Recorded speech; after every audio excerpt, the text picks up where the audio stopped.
Hey guys, welcome to the Bill Barnwell Show. I am Bill Barnwell. If you are listening to this in your podcast feed, and you say to yourself, I like YouTube. I like the Bill Barnwell Show. Would these two things ever come together? Yes, they have come together now. You can listen and watch the show with our wonderful guests on YouTube each and every week, twice a week. Our Monday night, Tuesday morning show, which is recapping Monday Night Football. And if there's any big news on Monday, we'll talk about that as well. And today it's our midweek show, more of a big picture look at what is happening in the NFL. And few people cover the big picture of what is happening in the NFL, and few people explain the concept of what we're going to do today, which is why I'm going to have him do it instead of me. Few people are smarter, more insightful, and more fun covering the NFL than my colleague at ESPN, Seth Walder. Seth, how are you, and what are we talking about today? I'm great, Bill. Thanks. Great to talk to you. Thanks for the nice intro, as always. Okay, so here's what I want to talk about, if this works for you. Okay, so one of the things I love about early in the season, like this point, couple weeks in, is we've got a little bit of data on these players now, but not too much.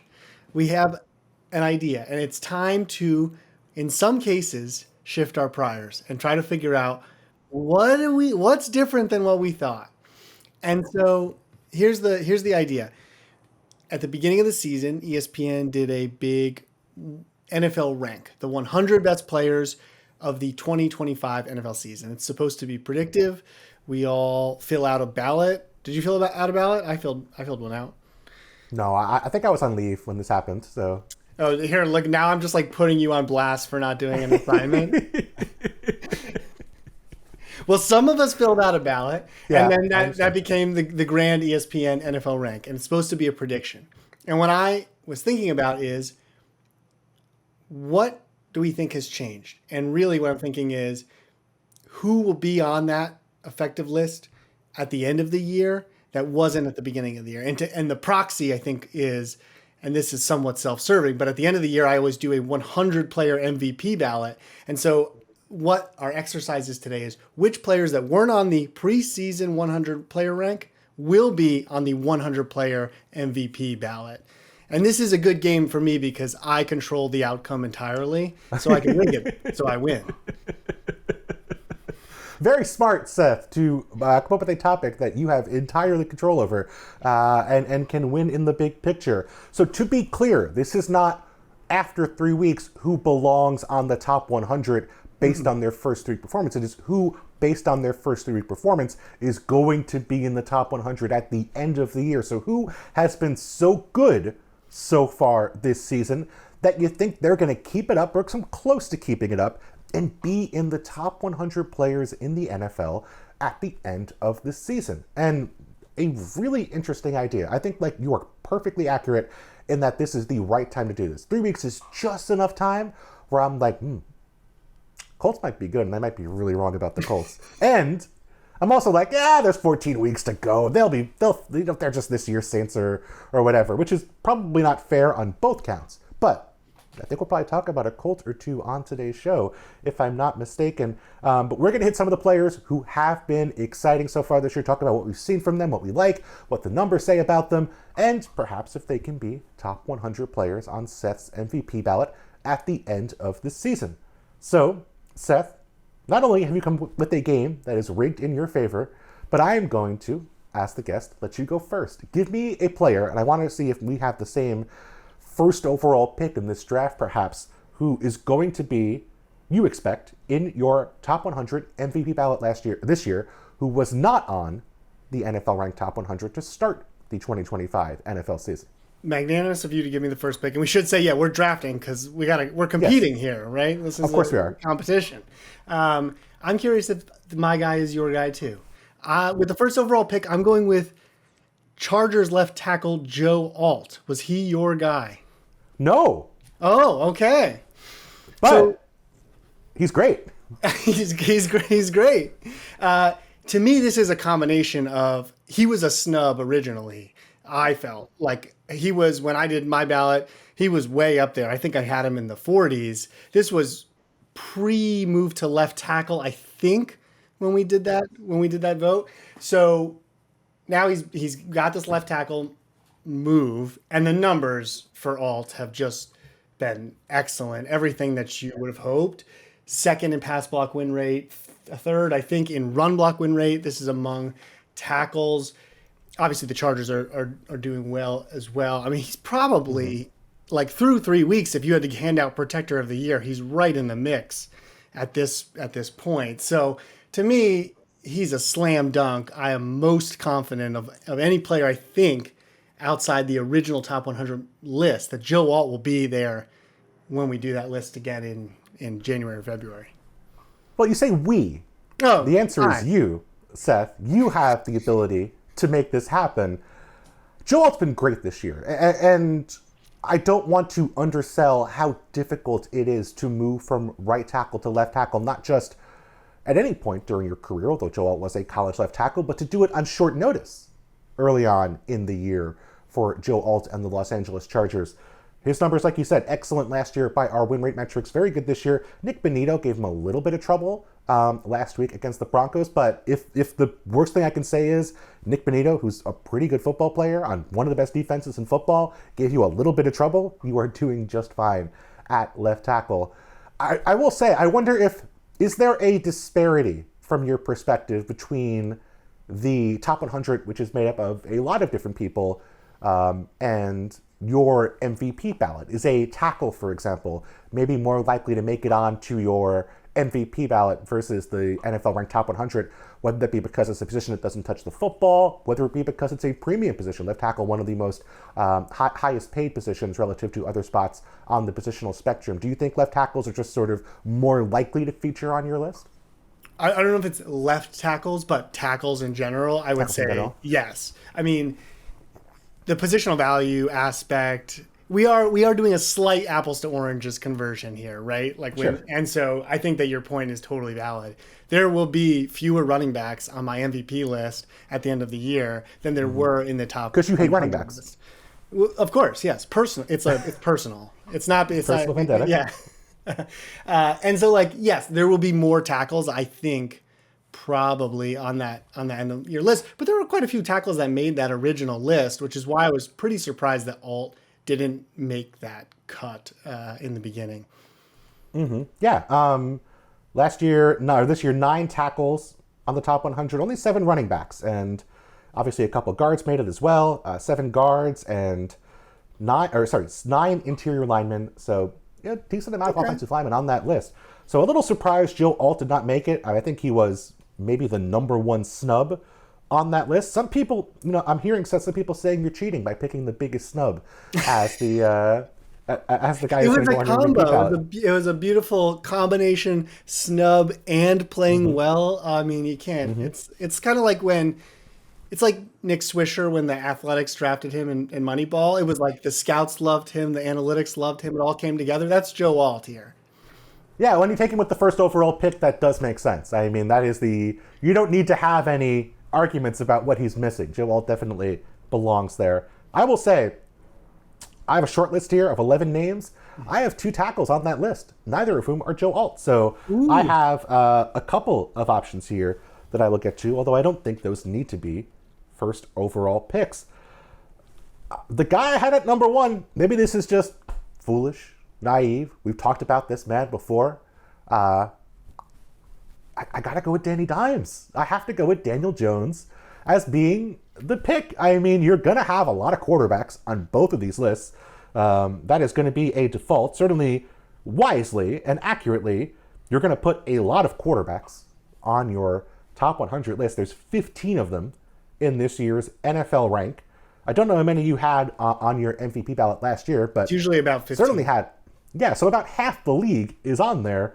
And Daniel Jones, Seth, I don't know if you've noticed who leads the NFL in QBR after 3 weeks, but it is one Danny Dimes. Daniel Jones, an 85.8 QBR, more than 6 points. 6.4 points ahead of anybody else in football. And I know Daniel Jones is not going to run at an almost 86 QBR over the course of the rest of the season.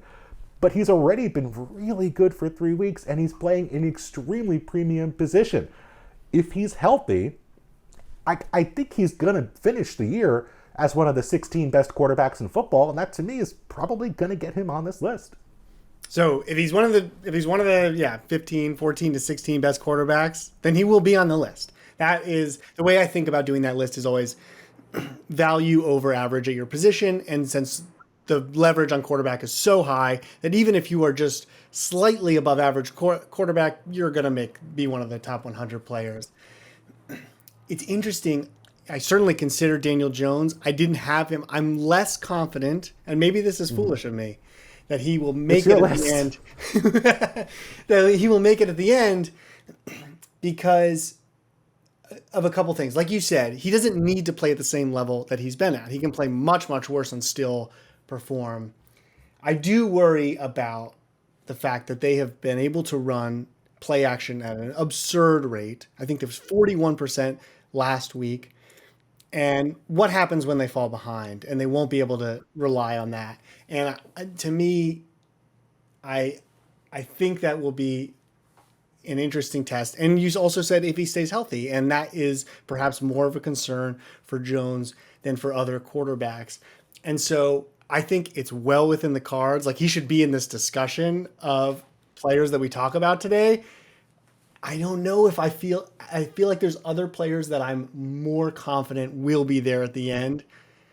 But maybe that's just Daniel Jones bias, right? But there's some validity to that too, right? Why are we so hesitant to put Daniel Jones in here? Because we've watched him play before. Yeah. And so we have this longer history, this prior, that's holding us back, but there's value in that too. And if it all came crumbling apart, I wouldn't be that shocked. I mean, we have to go a long way back to think of a player who left the Giants, joined another team, and then dramatically increased their performance and value on this new team. We have to go back all the way to last year and Saquon Barkley. No, I'm teasing. Your points are totally founded. The game script is a real thing, and I would be surprised if he does not struggle in those drop back passing spots. Clearly, the Colts do not want to be in those spots on a weekly basis, and they're not going to get ahead. They're not going to get a pick six in the first quarter every week. They're not going to get up 14 points every week. They're going to play worse or tougher teams every week. There was like a scramble from Daniel Jones against Tennessee last week. I just watched it, where like Jeffrey Simmons immediately blows up the pocket and two tight ends run into each other as they're trying to tackle him, and he's just like, just walks forward for a 17-yard gain. He's living a charmed life at the moment. But I do think, number one, knowing he has this kind of ceiling in him, where if the Colts do get ahead, he can be this guy. Obviously, Jonathan Taylor's playing awesome. He would have been on my list if he was not already in the top 100. But I do think there's to me, the health is the biggest concern. I think performance-wise, if he's something close to this guy when they're playing from ahead, or if he's a 70 QBR guy when they're playing from ahead, and he's not a total disaster when they're in a negative game script, which I think is not out of the realm of possibility, I do think he's already been so good so far that he could be a top 16 guy. And I do think, better to do this late in the year than earlier in the year in terms of standing out and wanting to be on that top 100 list at the end of the season. But the quarterback matters a lot here. I think just if you're a quarterback, you have such a more obvious path to this list than any other position. I mean, someone like Joe Alt is a great player, and maybe he's an exception because he's such a transcendent tackle. But, I think the 16th best quarterback has a better shot than like the 6th best defensive tackle or the 4th best linebacker through 3 weeks, just because those positions are not as obvious or predictable, or predictable is the wrong word, but obvious, or don't generate as much data we can work with. So I don't know. I could see your arguments. And I don't think he's going to be this guy moving forward, but I mean, if he is. They play the easiest schedule in the league thus far, according to FPI, and he's had the lead 59% of his snaps, third highest among quarterbacks. But to your point, if he's a 70 with the lead and a 50 without, then he's in. Then he's on this list. Yes. Okay. Give me your next one. I will go Jaxon, Smith-Njigba. That was the other one I was thinking of. Yeah, I think he could have been. I thought of him as being. But he's another one that I wouldn't have called him necessarily a snub, but I would have had him in the top 100 preseason. But now, I mean, the numbers have been, this offense is running with him being just such a key part of it. His yards per route run, 4.9, and then 6.5 versus man coverage. which is outrageous. And it's also not like this is out of nowhere. His now I gotta pull it up, but his yards per route run versus man last year was also quite impressive, more impressive than it was overall, which is just a good sign in terms of predictability. Yeah, last year 2.5 yards per route run against man. I think that the numbers are just going to be there for him at the end of the year, where he's going to have too much production. It's not going to be able to. There's no way would be able to leave him off. I mean, the target rate's absurd. 39%. Oh, sorry, 39% of the Seahawks targets go to him. Okay, 42% of his routes have resulted in a target, and I mean those are like, Puka Nacua last year kind of numbers, and so this is where I do think it's interesting with the positions. I was thinking about it while you were talking about with Jones. It's like, do we feel that there is more? And I don't have this backed up by numbers. To me, I feel like more confident in the stability of the Alt and Smith-Njigba, the wide receiver and the tackle, being able to sustain that performance than the up and down of the quarterback. But is that possibly just the fact that the quarterback is so, the position broadly is so in our face that players have the up and down games throughout the course of a season at all positions? It's just more obvious at quarterback. I don't know. But to me, it's like, I thought that those positions almost offered me more stability going forward. And that's why I liked those two guys. Yeah. There's as many wide receivers, 15 wide receivers made the top 100 for NFL rank this year, just as many quarterbacks as wide receivers. So I guess the question is, do you think and I think Jaxon Smith-Njigba's like true talent level, his underlying level of performance, the likelihood that he's going to be, a superstar over the rest of the year is probably higher than Daniel Jones, but there's just so much more competition. And do you think it's more likely that Daniel Jones is a top 15 quarterback over the rest of the year versus Jaxon Smith-Njigba being a top 15 wide receiver? There's just, so much in the way of other great wide receivers who we're not even going to mention today, who you would not blink an eye or bat an eye and say you were shocked if they made it into the top 100 this year. That's true. In fact, that is when I do that exercise at the end of the year, every year, I think about all the guys that do not make. Terry McLaurin did not make my list last year. He had a great season. And so you got to be better than that to make the list. So that is fair. That's a fair counterpoint. But Jaxon Smith-Njigba, number 1 in yards per route run, number 1 in target share. Those are good stats to lead the NFL in if you're going to have I'm going to be the wide receiver 1 or be on the MVP list conversation. Obviously, Sam Darnold has been good so far. We'll see if that keeps up. The offensive line has done an okay job so far. We'll see if that holds up. But Jaxon Smith-Njigba looks like a really, really good wide receiver. And someone, like you said, easily, nobody would have batted an eye if he was on the top 100 heading into the season on NFL rank. Who do I want to pick next? Okay, I have someone. There's a wide receiver I was thinking about. I will get to them maybe later. I am going to go on the defensive side of the football. I am going to go to someone who had a sack to win a game earlier this year, or at least a pressure. Did he actually get the sack? I think he got the sack as well. A pressure to win a game earlier this season. One of the highest paid players, non-quarterbacks in all of football, and the guy who leads all defensive tackles in interior pass rush win rate through 3 weeks. That is Milton Williams of the New England Patriots, where he's playing a larger role. A player who is obviously profile grown dramatically over the last few months, his performance in the Super Bowl and then the free agent market around him, and a guy who has looked really good for a Patriots team that has been feisty, not successful in some ways, unfortunately, but feisty so far this season. I'm so upset, Bill. Oh no, this was my guy. I was right before I thought, do I go JSN? Do I go Milton Williams? Can I get them? Can I get them both? And I don't know. I'm unfortunately fully with you on this. Should have traded up, Seth. I should have. You always talk about people. They're too confident. Should have got your guy. I really should have. To me, this is the one that's like the most prior shifting in the sense that we've Daniel Jones, I guess, but of these 3 players that I talked about, I was very skeptical of the contract that the Patriots handed out to Milton Williams. I thought it was an overpay. I thought that he had I thought that there was a lot of reason to think that this wasn't going to work. He hadn't played that many snaps. I think it was under 50% last year. He was playing next to some great players on a great team.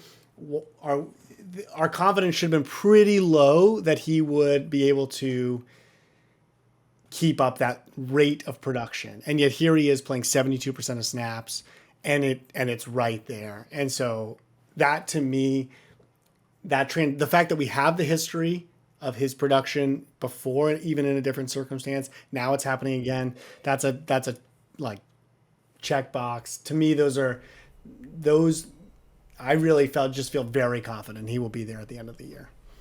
Yeah, and certainly, like, it's tough. I mean, pass rush win rate for 3 games is not a huge sample. The production has been okay. It's not been otherworldly. There are other guys who have more production maybe we can hit on the defensive line or rushing the quarterback who could qualify here, but he's been impactful. He has been a guy who has been a difference maker so far. And so, I mean, I see your point about the prior and see your point about why, it's tough to expect him to be a $25+ million a year player, but he doesn't have to be a $26 million a year player to be on this list. He could be, the 8th or 9th best defensive lineman in football, offensive tackle in football, and that might be enough to get him on there. So I feel good about Williams. I think Smith-Njigba is a better option, but happy I got Williams here at 4.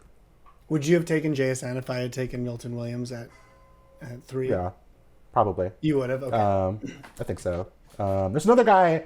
There's like one other person in this tier I feel strongly about who our numbers like. I'll give you that hint if you want to search around your board and see if there's someone who... Okay. Wow. There's a well, it's interesting you say that, because I walked into this feeling like there were 3 players that I felt super confident. We've mentioned them all now, and now I'm really torn where to go next. I will go with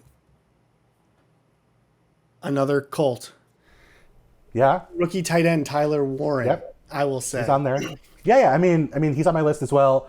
I was just going to say, with rookies, can't be sure. Rookie tight ends have been very erratic over the course of time. I think people maybe are a little spoiled by Brock Bowers being so good last year, or a little, their minds are a little warped. I know my mind's a little warped by Brock Bowers being so impactful or so productive last year, but Tyler Warren, no question, he deserves to be in this conversation. Yeah, I just think you can see that both ways. The fact that rookie tight ends have struggled so often, the fact that he's come in right away and commanded a 29% target rate, 2.7 yards per route run. He's just getting that work right away. You would expect improvement for rookies just in general across the board over the course of the year. He's already at the level where we need. Yes, the error bands are wider because of the fact that we don't have this prior in him, but he was a highly drafted player at the same time. So that's a data point as well. I feel pretty good about this one. My confidence is way lower though than the other players that we've talked about, but I do think that Warren has shown enough, considering can he be a top 5 tight end? That's basically what you need to do to get on this list, and I think he's probably there. Yeah, I mean, it's clear the Colts love Tyler Walder. They're using him on jet sweeps. They're using him out of the backfield as a blocker. I mean, he is moving all around, and they're finding opportunities to use him. They're throwing him on 4th downs. They're finding spots for him throughout the game on a weekly basis. He is a regular part of the game plan, and so 4 tight ends made NFL ranks top 100. I think Tyler Warren, if he's in the top 5, will be there this year. Although, I have to admit, Seth, I'd be surprised if he was there and Daniel Jones was not also there with him.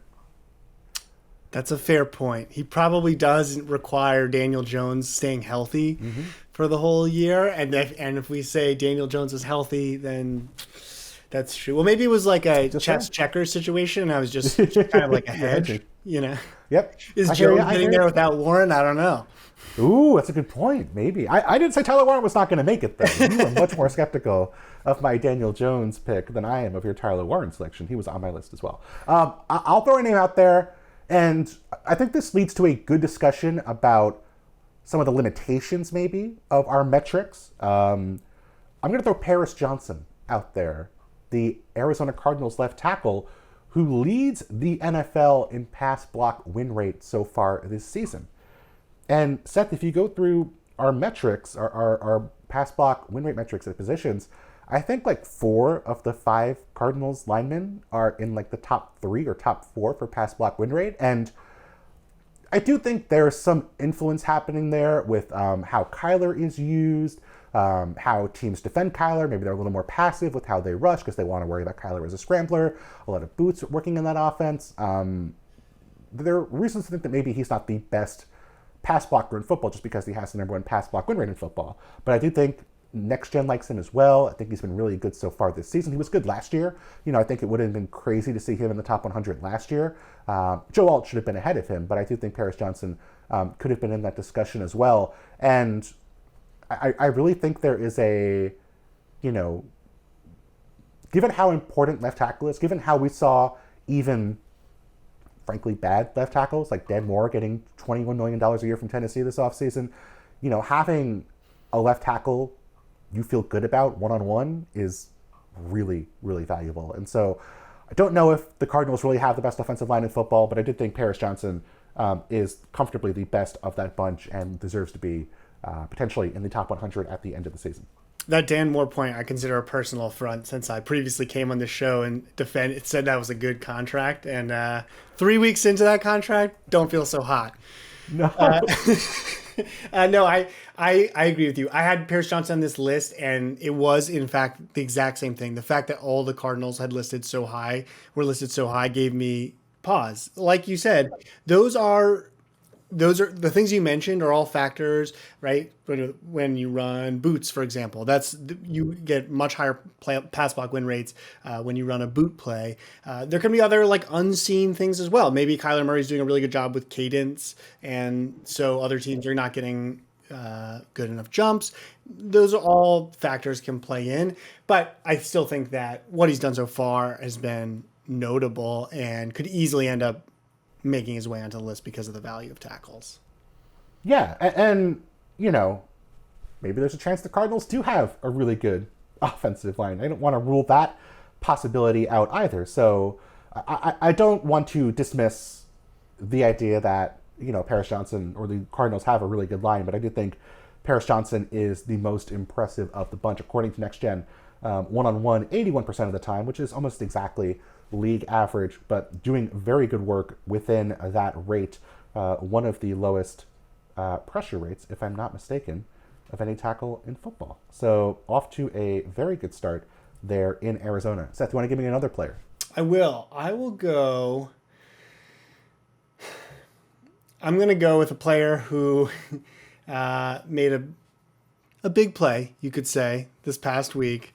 I'm going to go with Jordan Davis, defensive tackle. Obviously, he made, on one hand, the play he made and the game he had, I mean, the value of that is so substantial. That's going to factor in at the end of the year. Like sometimes. So just one pass, one block field goal. I mean, it's like a that play was what, like a 0.75 WAR, you could, or WPA, you could think, right, or something, probably. Are you assigning him 100% of the credit for that play? I am not, though. You could probably. That's probably one play where you get quite a, like, for a defensive player. This is a special teams play. That's probably a play where you get one of the highest percentage of credits, considering you blocked the kick and returned it. Though I guess the return didn't matter. The return was actually probably negative win probability, yeah, because it increased the chances that very slim, but increased the chances that the opposing team might score. It's true. Jordan Davis has the 4th highest run stop win rate among interior defenders, but the 3 guys ahead of him all play under 50% of snaps. Jordan Davis is playing 70% of snaps. He's not going to be a monster in pass rush the way that other guys are going to be, but there's, I think, real big value in that. And so I think that this was one where I think we are seeing a leap, but it's not guaranteed to continue. And I think there's risk here, but I think that he could very well easily work his way into the top 100. Yeah, I mean, a really good player. I guess my only concern is He played 87% of the snaps week 1 when Jalen Carter got ejected before the game started. So I'd be intrigued to see how often he's used from this point forward. 53% week 2 against the Chiefs, then 68%. That's still 68%. If he's at that rate the rest of the year, I think that's a pretty significant chunk of volume. And certainly a player who has a good reputation as a run stuffer. Again, sort of to the Milton Williams point, plays on a great line, which does help. But now Nolan Smith is going to be out for a little while with an injury. He's going to be hitting IR if he has not hit IR already as we record this. So obviously a different position, but maybe the Eagles lean into playing a few more snaps of their defensive tackles, their stars, and Carter and Davis to try and make life easier for their edge rushers. Knowing Howie Roseman, guessing there's going to be a trade in the next week or two for somebody. Our old friend Azeez Ojulari, I don't think has been playing at all for the Eagles this year, if I'm not mistaken. I wonder if he ends up moving on somewhere. But Eagles will stay active. And I think Jordan Davis, certainly, even leaving the field goal block aside, which was awesome, doesn't mean he's not going to block any more field goals this year. Doesn't mean that he's not going to be making more plays this year. A player with that kind of athleticism, you can never really count out being a really impactful player. And who's to say Jalen Carter doesn't get ejected for a couple more spits too? You know, you can always. He's got to have 1.5 left in him, right? Be very, very curious if he was getting repeatedly ejected. That would be a new kind of hold-in. Who was it? Was Christian Gonzalez, who there was like some really dumb speculation here in New England that he was missing games because he wanted to get a new contract when he's not eligible for a contract until after this season. So if you're just, you're just going and spitting at a player before the game starts and getting ejected every week, I feel like after 2, they would probably catch on. Maybe they'd give you a third one. But I do feel like after 3, I think they'd be like, this is a... What was the argument when the Commanders kept jumping over the pile to the tush push in the playoffs last year? What was the argument that they made? There's like a rule that the ref said. Oh yeah. Oh no, it's so palpably good. Unfair. Yeah, palpably. I think you would be palpably cheating if you are spitting on players repeatedly and trying to get ejected. It's on me. Do I want to go for sexy wide receiver pick or?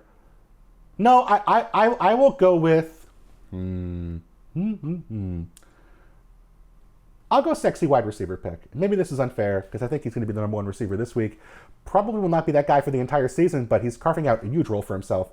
Emeka Egbuka, another rookie from the Tampa Bay Buccaneers who has been really productive this year, really valuable. I think got jobbed on what should have been a long catch in the 2-minute drill this week that would have helped the Buccaneers win, although they did plot a victory over the Jets. But commanding a significant role, even with Mike Evans there, and now Mike Evans out for several weeks. Mike Evans has not been as productive this season.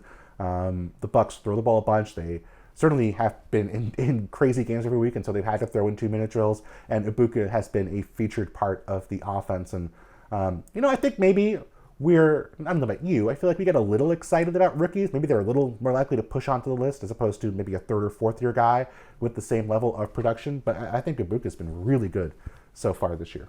Yeah, and especially considering that last game he was sort of hampered, so I think we can sort of imagine that he's going to improve over the course of the season. And there was a lot of preseason buzz and hype around him, which turned out to be quite warranted. I think he was on my list. I think it's fair. I have a whole slew of wide receivers on my list, and I'm just scared because of what you mentioned earlier, which is just how many good ones there are. And so Egbuka will have to be quite good to crack that list, but the opportunity is there. And I also thought he made that catch. And this is a total aside, but it's a pet peeve of mine when we have a clear view and then there's discussion of like whether it's like clear and obvious. And it's like, well, we can see it. So just because it's close doesn't mean it's not clear. If we've got a clear shot of it, should be no ambiguous nature of it one way or the other. Just choose. Did he catch it or did he not? You can see. So if I'm correct and I'm looking at the game log, I think this is true. They didn't review that play. The Bucs called a timeout trying to get them to review the play because it was inside the 2-minute warning, and they would not even send it for replay review or replay assist. That is wild. That doesn't make any sense. I agree. Should have been.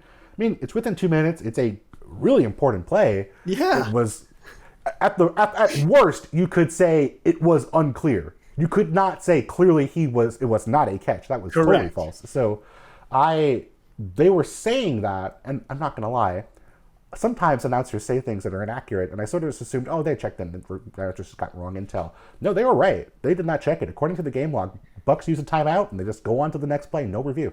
I had no idea that they didn't review it. I also just, when they called the timeout, I assumed that it happened. This is one of those things where had the Bucs lost that game, we probably would have been talking about that play quite a bit on Monday. But they come back and win, and so it falls through the cracks.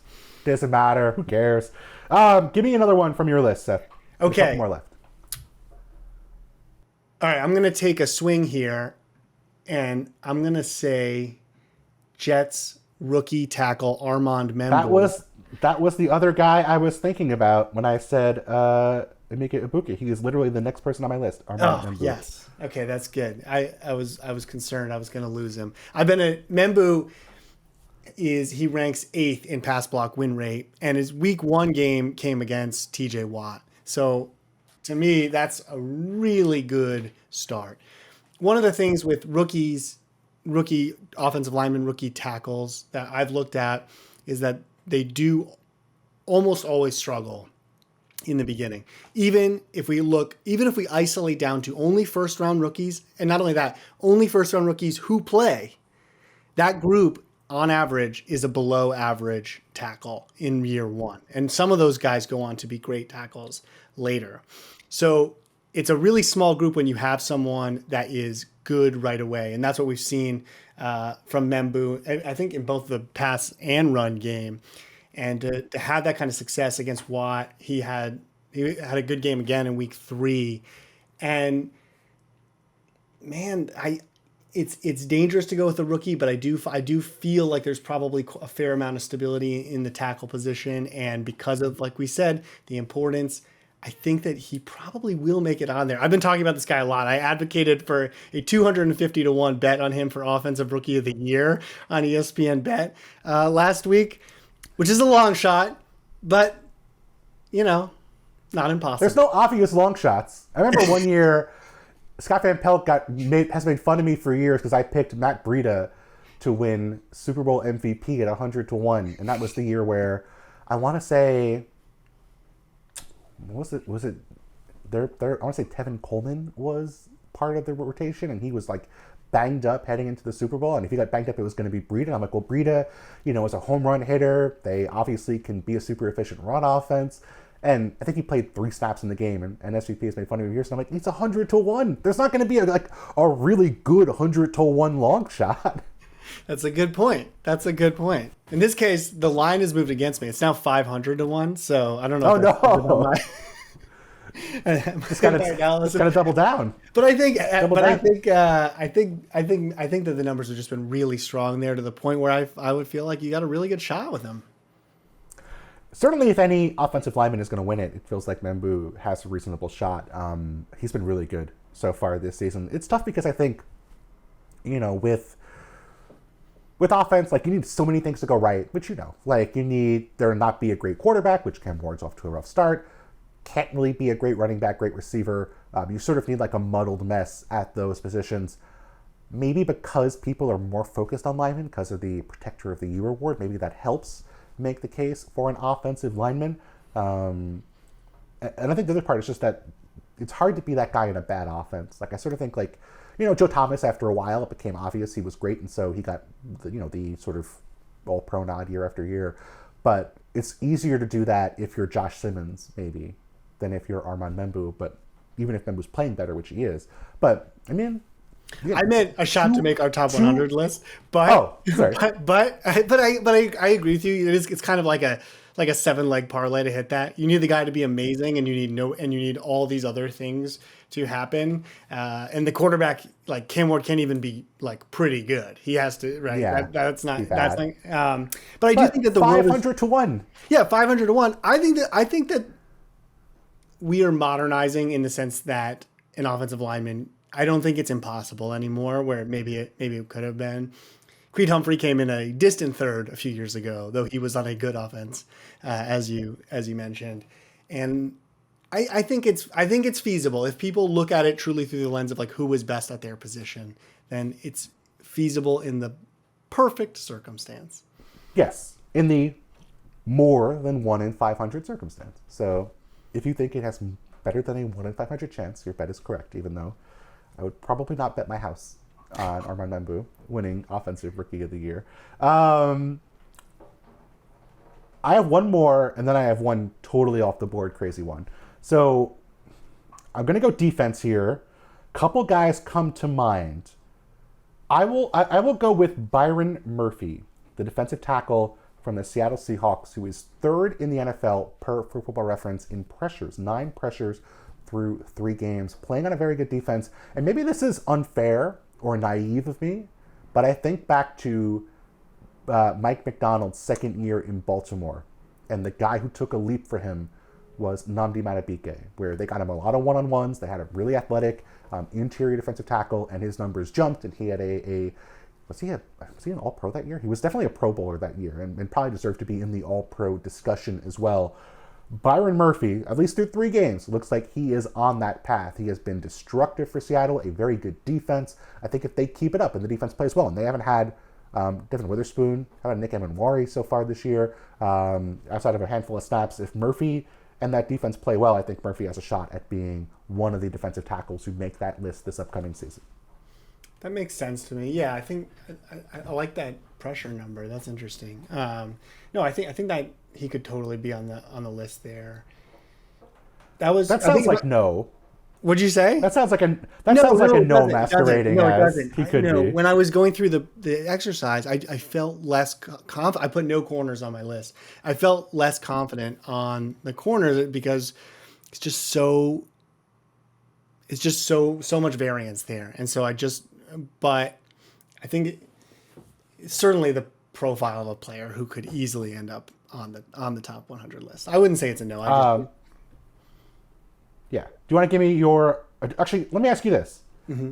You can give me a final one. I will give you bonus points in this contest that is entirely controlled by you if you give me someone totally off the board or someone who sounds crazy and you can talk me into it. Because I think I have one I can try to do that with for you. Okay, great. That's good because I have one that I want to say but is clearly the less logical option. Perfect. And so that's going to be Nick Herbig, Pittsburgh Steelers. Okay. I like that one. What'd you say? I like that one. Yeah, right. Yeah, I mean, like picking a starter is easy. Okay, you gotta go down the board. Nick Herbig, all he's ever done when he's been allowed to be on the field, or as both by the team, both like in terms of the depth chart and health, has produced. This guy is unbelievable, and he has been pretty much right from the get-go. I think he has a 35% pass rush win rate, which is outrageous, and it's not like it came out of nowhere. He's always had outrageous numbers, and at this point, I wonder, Highsmith was hurt last week. I just don't see how the Steelers keep him off the field, and Watt is struggling more this year. I think Herbig is producing in a small sample more than Highsmith. I'm just saying like he's got to get more snaps. And when he does, he really is able to affect the quarterback. And I just imagine here's another, I do have another long shot. I did, I think take a 250 to 1 on him to lead the league in sacks earlier in the year because I figured an injury to Highsmith or Watt, and he's an instant contender. Yeah. 9.5 sacks and 19 knockdowns on 718 snaps. So about 75-80% of a full season. He's been almost a double-digit sack guy, and a little bit of variance, a little bit of TJ Watt double teams, a little bit of one-on-one. I mean, he really gave Will Campbell trouble against the Patriots last week. So if you can keep that up, I mean, he's definitely a guy who has the potential for significant explosiveness and significant upside if he gets the opportunity. Yes, and teams give so much attention to Watt that you really get that opportunity. Who's your Yeah. off the board guy? Not way crazier. I think when I say it, you'll know what I'm going to say next. You won't agree with me or like it. And certainly after last week, I can't make a strong case for it. Bengals quarterback Jake Browning. I don't go for it. Jake Browning plays the most important position in football. He has two superstar receivers in that offense. His offensive line's not very good. His run game has been atrocious. But what was Jake Browning's performance the last time he played as the starter when Joe Burrow was hurt? He completed 70% of his passes, averaged 8 yards per attempt, 60.1 QBR. Now, he had a 9% sack rate. It wasn't all ideal. There's interceptions, a little more than you might like. He does lead the NFL in interceptions, even though he's played a game and a half of football so far. Not ideal, but we're looking for a potential high-variance quarterback with great receivers, an offense that's going to throw the ball a ton, and we know he's playing for 3 months. So would I put him on the top 100 for next year? Of course not. But could he be good enough in 3 months where, Seth, as you think about your picks here, and you think about how you're not going to rig this contest to win in your favor, would you pity me and potentially put Jake Browning on the list of the 100? I think it's not out of the realm of possibility. I think it's well within the possibility. I mean, I spent last week writing all of those numbers that you just said, talking up how good Jake Browning was, how the drop-off was smaller than people think from Joe Burrow to Jake Browning, why he is, I think I did a backup quarterback ranking last week, and I had him at number 2, only behind Kirk Cousins. So you saw them both last week. Yeah. You know, me from 1 week ago, huge Jake Browning believer.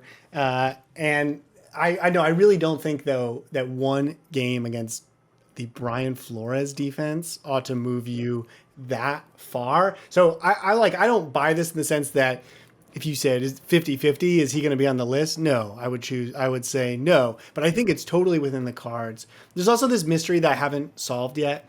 And last week is a total counterpoint. So we'll see. In 2023, the Bengals, who have always pass protected really poorly for Joe Burrow throughout his entire career, at least by our metrics, pass protected much better for Jake Browning. And I've spent quite a bit of time looking at all the various reasons why that could be, or at least I should say their pass block win rate increased. But all the factors like, did they run way more play action? They were less pass heavy to a light degree, not crazy. That does matter. I looked at a whole bunch of different factors that I thought could explain it. I haven't found anything yet. It probably is just noise. I don't know that, and I'm not suggesting it's like a desire for the offensive line to protect him better than Joe Burrow, but I'm just wondering if there's something that we're not accounting for, or is it just something a quirk, a pass block win rate, and I can't explain, or it's just random noise. I don't know, but is there some possibility that the Bengals can pass protect better for him? Last week would suggest no, but to the same point, I'm not taking 1 week against the Vikings as being that much signal against how you're going to do against all the other normal defenses. Mm-hmm.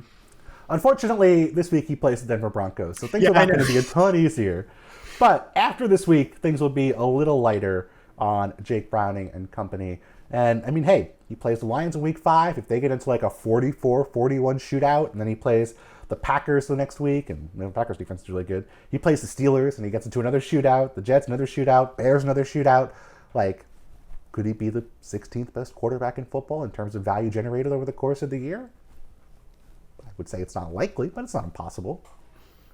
It's within the cards. I'm with you. I will take folks behind the scenes here and just say that one of the things for that story that I do is I always run my list by a bunch of people, and Bill is among them. And it's just going to be extra sweet this year when he comes to me and he's like, you know who maybe you should crack that list is Jake Browning. And I'll be like, oh yeah, that's a great point. No. Unfortunately, I will have already forgotten that I said Jake Browning. I will be like, did Seth say Jake Browning or did me? There's just so much stuff that goes into my brain over the course of a football season that by December, like what I said in week 3 is totally skipped my mind. But I will make a note in my little database of Jake Browning, secretly a top 100 player? Question mark, question mark, question mark. Seth, that list will come out at the end of the year. You will have a lot of stuff coming out between now and then, of course. You don't strictly just write the top 100 ballot. You do a lot of stuff for us during the year. Where can people check out all the things you mentioned that you've been working on for us here? On ESPN.com is the main place. You can follow me on Blue Sky, and that's where I tweet most of my analysis and my stories. And ESPN.live on Wednesdays. Yes. A weekly appearance for you?